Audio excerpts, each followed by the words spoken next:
اعوذ باللہ من الشیطان الرجیم بسم اللہ الرحمن الرحیم اللہ اکبر سبحان اللہ الحمدللہ استغفر اللہ الصلاۃ والسلام علیک یا رسول اللہ صلی اللہ علیہ وآلہ وسلم۔ ناظرین، آج ہم ایک بہت خاص موضوع پہ بات کرنے جا رہے ہیں اس ویڈیو میں۔ وہ ایک ایسی بیماری کے متعلق ہے جو پاکستان میں تقریباً اتنی پھیل چکی ہے کہ ہر 10 بندوں میں سے تقریباً 3 بندوں کو ہو چکی ہے اور ہر 100 میں سے 30 بندوں کو ہو چکی ہے، لیکن لوگ اس کے بارے میں کم جانتے ہیں کیونکہ وہ سمجھ ہی نہیں پاتے کہ وہ اس بیماری کا شکار ہو چکے ہیں۔ ناظرین، وہ لوگ جن کی عمریں 20-25 سے اوپر ہیں اور ان کے پیٹ اگر کچھ بڑے ہوتے، آپ دیکھ رہے ہیں کہ بڑے ہو چکے ہیں، پیٹ پھولے ہوئے ہیں پیٹ، اور موٹاپے کا وہ شکار ہو چکے ہیں، تو سمجھ لیجئے کہ یہ موٹاپا عام موٹاپا چربی والا نہیں، یہ اللہ نہ کرے یہ جگر میں سوزش یعنی فیٹی لیور بھی ہو سکتا ہے۔ ناظرین، فیٹی لیور ایک ایسی بیماری ہے جو کہ شروع میں بڑی سائلنٹ خاموش رہتی ہے، اور بعد میں جب اس کے سمٹمز آنا شروع ہوتے ہیں تو اس وقت گزر چکا ہوتا ہے۔ سمجھنے کی ضرورت ہے ناظرین، اس لیے غور سے ویڈیو دیکھیں گے تو آپ سمجھ پا جائیں گے کہ کیا ہے۔ ناظرین، جگر کا کام اتنا امپورٹنٹ ہے کہ آپ سوچ بھی نہیں سکتے۔ تمام خون جگر میں سے گزر کے جاتا ہے، اور خون میں سے جتنے فاضل مادے ہوتے ہیں وہ سارے کے سارے جو کہ زہریلے مادے ہوتے ہیں، وہ اس کا کام جگر کا کام ہوتا ہے، ان کو نکالنا، خون کو پیدا کرنا بھی، بنانا بھی، اور اس کے علاوہ جو نظام انہضام یعنی ڈائجسٹو سسٹم ہے اس میں بھی اس کا بڑا میجر کردار ہوتا ہے آپ کی غذاؤں کو۔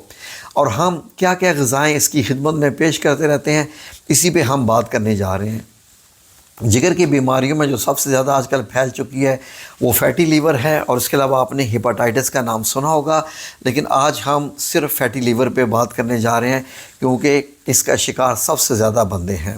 ناظرین، آپ کو کیسے پتہ چلے کہ آپ کو جگر کی بیماری ہو چکی ہے؟ اب آپ غور سے سننا شروع کیجئے تاکہ پتہ چلے۔ اگر آپ کی جلد اور آنکھیں زرد پڑ چکی ہیں یعنی پیلی پڑ رہی ہیں، چہرہ جیسے میرے چہرے کا کلر ہے، اگر یہ پیلا نظر آ رہا ہے، ہاتھ سکن وغیرہ جو ہوتی ہے یہ سکن، اگر یہ آپ کو پیلی پیلی نظر آنا شروع ہو رہی ہے، ڈاکٹر کے پاس بھی جاتے ہیں تو وہ آنکھوں کو ایسے کھول کے دیکھتا ہے کہ کہیں پیلاہٹ تو نہیں ہے، تو وہ بھی اس کی علامات ہوتی ہیں کہ جگر خراب ہے آپ کا۔ اگر پیٹ میں آپ کے درد رہتا ہے ہر وقت اور سوجن رہتی ہے، جب آپ پیٹ کو ایسے ہاتھ لگاتے ہیں تو بھی تھوڑی سی سوجن محسوس ہوتی ہے، اور اس کے علاوہ اگر آپ کے ٹانگوں اور ٹخنوں میں بھی سوجن ہے، آپ کی ٹانگیں تھوڑی سی پھول گئی ہیں نارمل سے، اور ان میں آپ کو سوجن محسوس ہوتی ہے، ہاتھ لگانے پہ درد ہوتا ہے، تو بھی آپ اس بیماری کا شکار ہو چکے ہیں۔ جلد میں خارش ہوتی ہے بغیر کسی وجہ کے، اور جب خارش کرتے ہیں تو نشان پڑنا شروع ہو جاتے ہیں، اور بعض دفعہ بغیر خارش کے بھی نشان پڑنا شروع ہو جاتے ہیں، تو بھی آپ جگر کی بیماری کا شکار ہیں۔ اگر آپ کا پیشاب جو کہ پیل یلو کلر کا ہونا چاہیے، بڑا ڈم سا یلو کلر، جیسے ایک زردی مائل ہوتا ہے، معمولی سا زردی مائل ہونا چاہیے، اگر وہ بہت گہرا ہو چکا ہے، پیلا ہو چکا ہے، تو بھی آپ جگر کی بیماری کا شکار ہیں۔ پخانے کا رنگ یعنی بہت گہرا پیلا یا خونی ہو چکا ہے، مطلب اس میں خون بھی آ رہا ہے، تو بھی آپ جگر کی بیماری کا شکار ہو چکے ہیں۔ تھکاوٹ، جسم میں ہر وقت تھکاوٹ رہنا، بغیر کام کیے تھکاوٹ رہنا، جہاں اور بیماریوں کے بڑے سمٹمز ہیں وہیں جگر کی بیماری بھی یہی آپ سمٹمز دیتی ہے۔ پھر اس کے بعد بھوک کم لگنا، بھوک اتنی کم لگنا کہ کھانے کی طرف ہاتھ بڑھاتے ہوئے بھی ہاتھ کھینچ لینا، دل نہ کرنا کھانے کا، اور اگر تھوڑا سا کھانا تو ایک دم الٹی کی سی کیفیت پیش آنا کہ جیسے آپ کو قحط آ جائے گی۔ پھر اس کے بعد چوٹ لگنا، جو ہے آپ کو بار بار چوٹیں رکھتی ہیں جیسے نشان پڑنا شروع ہو جاتے ہیں، یہ ساری چیزیں بڑی خطرناک ہیں۔ ناظرین، آپ کو پھر کیئر کرنے کی ضرورت ہے۔ ناظرین، 6 کھانے ایسے ہیں جو کہ آپ کے جگر کی بیماری کا باعث بن سکتے ہیں آپ کے لیے، ان سے آپ ہوشیار رہیے۔ کون کون سے وہ کھانے ہیں جن کو آپ کو کم سے کم کھانا ہے؟ ناظرین، گائے کا گوشت، اس میں چکنائی بہت زیادہ ہوتی ہے، وہ جگر کو نقصان پہنچاتا ہے، اسپیشلی جو سرخ اور سرخ گوشت ہوتا ہے گائے کا، بھینس کا۔ اس کے علاوہ اس پہ بہت زیادہ چربی ہوتی ہے۔ بہت زیادہ نمک کا استعمال بھی مت کیجیے، اس سے بھی جگر میں جو ہے وہ پانی پڑ جاتا ہے، پانی جمع ہو جاتا ہے اور خطرہ رہتا ہے۔ اس کے علاوہ جو پروسیسڈ فوڈ ہوتی ہیں وہ انتہائی خطرناک ہے، جس کا سب سے زیادہ رجحان ہمارے گھروں میں آج کل آ گیا ہے، جن میں آپ پیزا کھاتے ہیں، پاستا کھاتے ہیں، اس طرح کی چیزیں، اور جو ہم چٹخارے دار چیزیں پاکستانیوں نے اپنا لی ہیں زندگی میں، جن کے بغیر ہمارے کھانے ہی ہضم نہیں ہوتی ہیں۔ فار ایگزامپل بازار سے سموسے پکوڑے لے کے کھانا، اور آپ کو معلوم ہے کہ وہ ٹرانس فیٹس ہوتے ہیں جن میں وہ بناتے ہیں، بڑے خطرناک قسم کے آئل ہوتے ہیں، کیونکہ ان کو تو پیسے کمانے ہیں۔ وہ بڑے گندے تیل ہوتے ہیں، کالے ہو چکے ہوتے ہیں جل جل کے، اور آپ اس کے جناب سموسے اور پکوڑے کھا کے خوش ہو جاتے ہیں، کیونکہ اس کے اوپر خوب مسالے ہوتے ہیں۔ یہ آپ کے پورے جسم کے ساتھ ساتھ جگر کو تو بہت ہی زیادہ نقصان جو ہے وہ پہنچاتے ہیں۔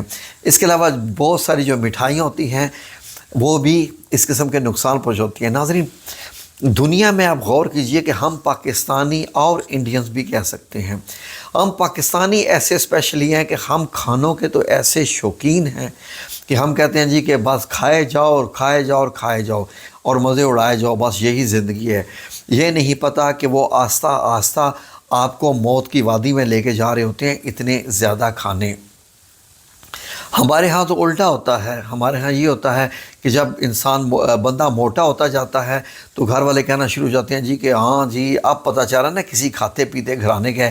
جب پیٹ نکل آتا ہے، چربی ہوتی ہے، بازو پھولے ہوئے، ٹانگیں پھولی ہوئی، تو کہتے ہیں جی ہاں جی لگتا ہے جی کھاتے پیتے گھرانے کا ہے۔ خواتین بھی جب موٹی ہوتی جاتی ہیں، وہ جگر سوج رہا ہوتا ہے، اندر پیٹ بڑا ہو رہا ہوتا ہے، کہتے ہیں جی دیکھیں ہماری بیگم کو پتہ چلتا ہے نا ہماری بیگم کتنی کھاتی پیتی ہے، لگتا ہے کھاتے پیتے گھرانے سے ہیں، ہاں جی ہم ماشاءاللہ پیسے والے ہیں۔ تو یہ کیا ہوا جی سوکھی سڑی ہو جناب پتہ ہی نہ چلے۔ تو یہ ناظرین آپ دیکھیے، یورپ والوں کو دیکھیے، امریکہ والوں کو دیکھیے، وہ دن میں کتنی کیلوریز لیتے ہیں، وہ کاؤنٹ کر کے کھانے کھاتے ہیں۔ لیکن ہم لوگ یقین کریں کہ دن میں 10 بار تو ہم پتہ نہیں ناشتہ کرتے ہیں، بار بار چائے، پھر بسکٹ، پھر جتنی بیکری کی آئٹمز ہیں آپ کو پتہ ہے کتنی نقصان دہ آپ کے لیے، لیکن چلتے جاتے ہیں ناظرین۔ جو اب جگر کی جب سوزش ہو جاتی ہے، وہ پھیل جاتا ہے، اس کے اوپر سوزش کے نشان بن جاتے ہیں، تو ناظرین اب آپ کے لیے پھر خطرے کی الارم شروع ہو جاتے ہیں۔ پھر جیسے ہی آپ کو پتہ چلتا ہے نا کہ اب پیٹ تو یہ پھولتا جا رہا ہے، یہ کیا ہے، یہ ہے، تو پھر آپ کو ڈر لگتا ہے، اور پھر آپ سے جب کہا جاتا ہے نا کہ آپ سارے کے سارے کھانے چھوڑ دو، تو پھر ناظرین وہاں جا کے آپ کے لیے پرابلمز ہونا شروع ہو جاتی ہیں۔ اب ناظرین جب یہ علامات آپ کی آ جائیں، جتنی میں نے ساری بتائی ہیں، تو آپ کو کیا کرنے کی ضرورت ہے؟ اب اپنا لائف سٹائل چینج کیجئے، اپنا لائف سٹائل آپ امیڈیٹلی چینج کیجئے۔ وہ فاسٹ فوڈ جو آپ کھاتے رہتے ہیں، جن کو جنک فوڈ یا فاسٹ فوڈ کہتے ہیں، یہ انتہائی نقصان دہ ہیں۔ اللہ کا واسطہ ہے ان سے جان چھڑا لیجئے۔ یہ کھانے نہیں ہوتے، ان میں صرف مسالے ڈال کے اور کیمیکلز یوز کر کے ٹیسٹ پیدا کرتے ہیں، جو آپ کے جسم کے لیے نیچرل نہیں ہیں۔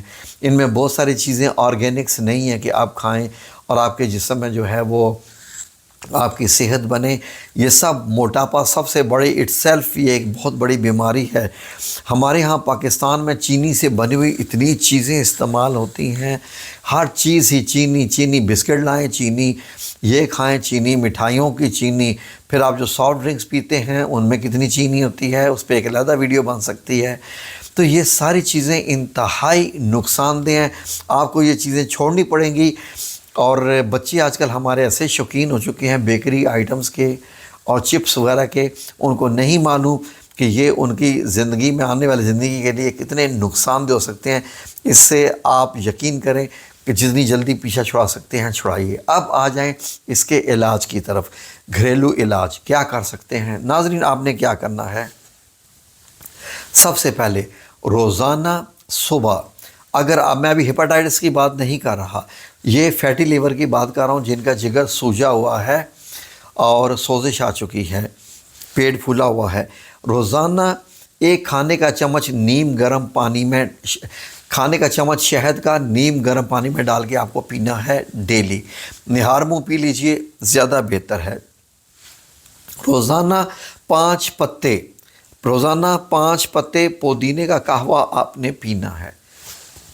پودینہ جس کی آپ چٹنی بناتے ہیں، فریش پودینہ ہو، تازہ پتے ہوں، اچھے بڑے بڑے 5 پتے 1 2 3 4 5 5 پتے گن کے، نہ ہی 4 ہوں نہ ہی 6 ہوں، 5 پتے کا آپ نے یہ پودینے کا قہوہ بنا کے آپ نے پینا ہے۔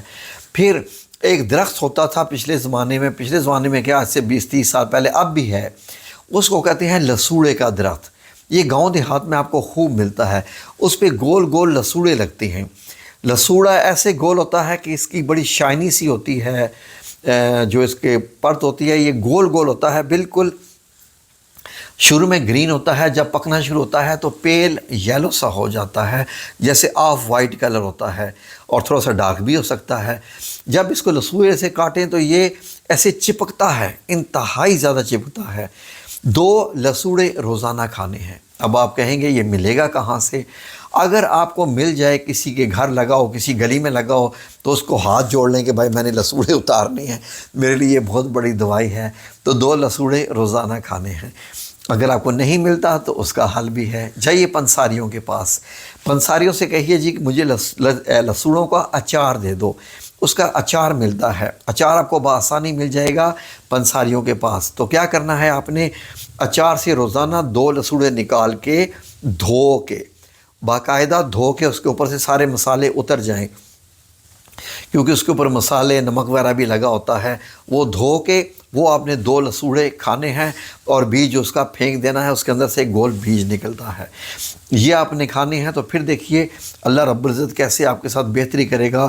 اس کے علاوہ اور بھی ہے، اب نماز کے لیے تو منع کیا گیا ہے لہسن کے کھانے کو، لیکن آپ کوشش کیجئے کہ روزانہ لہسن کا 1-2 پیس لے کے کھائیں، اور کھاتے ہی اس کو تھوڑا سا چبا کے اوپر سے پانی پی لیں، ماؤتھ واش کر لیں تاکہ بو نہ آئے، کیونکہ لہسن کھانے کے بعد آپ نماز کے لیے نہیں جا سکتے۔ لیکن روزانہ لہسن کھائیے۔ سبز پتوں والی سبزیاں کوشش کریں زیادہ سے زیادہ کھائیں، اپنی خوراک میں شامل کریں۔ آپ کو جینا ہے ہیلدی لائف، اس کے لیے یہ کرنا پڑے گا۔ چقندر ہے وہ کھائیں، یہ شلجم کی طرح کی ریڈ سی ہوتی ہے، وہ آپ نے لینی ہے۔ اور ہلدی آپ نے یوز کرنی ہے، کوشش کریں کھانوں میں ہلدی زیادہ استعمال کریں، ورنہ نیم گرم دودھ میں ہلدی ڈال کے بھی پی سکتے ہیں۔ کوشش کریں، گاجریں آئی ہوئی ہیں، سردیوں کا موسم ہے، پاکستان کی گاجر تو دنیا کی بہترین گاجر ہوتی ہے، جو سرخ کلر کی ہوتی ہے، وہ میٹھی ہو یا نہ ہو، گاجریں آپ خوب کھائیں۔ زیتون کا تیل آپ نے ساتھ تھوڑا سا پینا ہے، اور کوشش کریں سبز چائے کا قہوہ بھی آپ نے پینا ہے۔ اس کے علاوہ مالٹے بھی آ رہے ہیں، تو آپ وہ بھی کھائیں، وٹامن سی آپ کو ملے گا، وہ آپ کے لیے بہتر ہے۔ سیب بھی زیادہ کاٹ لیں، وہ بھی بہتر ہے۔ پھر زیتون کا تیل کا بھی 1 چمچ لے لیں، وہ بھی اچھا ہے۔ پھر اس کے علاوہ اومیگا 3 فیٹی ایسڈ جو ہے، وہ بھی آپ چاہیں تو مچھلی میں سے نکلتا ہے، مچھلی کھا لیجئے، ورنہ اومیگا 3 کی جو آپ ٹیبلٹس بھی لے سکتے ہیں۔ اور کوشش کریں کہ اخروٹ کھائیں، اخروٹ اچھے ہوتے ہیں۔ اس کے علاوہ ایسا کریں کہ پلیز چینی کا استعمال کم کر دیں، سفید آٹے کی بجائے براؤن آٹا استعمال کریں، اور پروسیس فوڈ کو چھوڑ دیجئے، اور ہو سکے تو اپنے کچھ ٹماٹروں کا بھی استعمال سلاد میں زیادہ کر دیں، تو انشاءاللہ باذن اللہ تعالیٰ دیکھیں اللہ رب العزت آپ کو کیسی صحت اور تندرستی عطا فرمائے گا۔ ایک گرے فروٹ بھی آتا ہے، بڑا ہوتا ہے مالٹے کی طرح، وہ بھی اگر آپ کو مل جائے تو وہ بھی آپ ایک لیجئے، اور انشاءاللہ دیکھیں اللہ رب العزت آپ کو بالکل ٹھیک کر دے گا۔ میرا رب کریم بڑا غفور الرحیم ہے۔ ٹھیک ہے جی، اس کے ساتھ ساتھ آپ نے ذکر بھی کرنے ہیں، وہ ذکر بھی کیجئے، یہ ضروری ہے جب آپ یہ اپنا علاج کر رہے ہوں۔ یا سلام، یا مومن، یا اللہ 100 دفعہ صبح، 100 دفعہ شام، یا رحمان یا رحیم، یا رحمان یا رحیم یا کریم 100 دفعہ صبح، 100 دفعہ شام۔ اس کے بعد لا حول ولا قوت الا باللہ 100 دفعہ صبح، 100 دفعہ شام۔ اور اس کے بعد ان ربی علی کل شیء حفیظ 100 دفعہ صبح، 100 دفعہ شام، اور آیت کریمہ 40 دفعہ صبح، 40 دفعہ شام۔ یہ سارے ذکر کرنے کے بعد ہاتھ اٹھا کے دعا کرنی ہے کہ یا اللہ میں نے تیری خدمت میں اذکار یہ والے پیش کیے، مجھے اس بیماری سے شفا عطا فرما دے، اور ساتھ ساتھ کھانے پینے کا بھی، اور انشاءاللہ بالکل ٹھیک ہو جائیں گے انشاءاللہ۔ آمین یا رب العالمین برحمتک یا ارحم الراحمین۔